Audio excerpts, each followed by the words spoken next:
అరటికాయ ఫ్రై రెసిపీని షేర్ చేస్తున్నానండి. ఇంకా అరటికాయని ఈ విధంగా కట్ చేసుకుని వాటర్లో వేసేసుకుంటాము. తర్వాత బాణాలు పెట్టుకుని 1 టేబుల్ స్పూన్ ఆయిల్ వేసుకుని దాంట్లో కచ్చపచ్చ దంచుకున్న వెల్లుల్లిలో ఒక 5, 6, 1 టీ స్పూన్ పసుపు, 1 టేబుల్ స్పూన్ కారం వేసేసుకుని వెంటనే మనం కట్ చేసి పెట్టుకున్నటువంటి అరటికాయ పీసెస్ యాడ్ చేసేస్తామండి. అసలు ఎంత ఈజీగా చేసేసుకోవచ్చు అంటే వెరీ వెరీ సింపుల్ అనమాట. బట్ టేస్ట్ అల్టిమేట్ గా ఉంటుందండి. ఇంక ఇది 2 మనుషులకి పర్ఫెక్ట్ గా సరిపోతుంది. నేను ఒక అరటికాయతో చేస్తున్నా. ఆ నూనెలో మంచిగా ఫ్రై అవనిస్తాం అనమాట.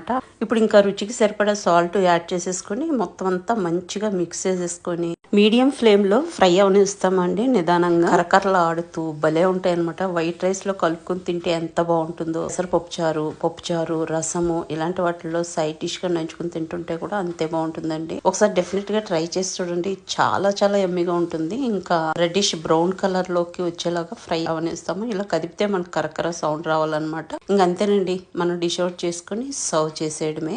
ఇంత ఈజీగా సింపుల్ గా చేసేసుకోవచ్చండి.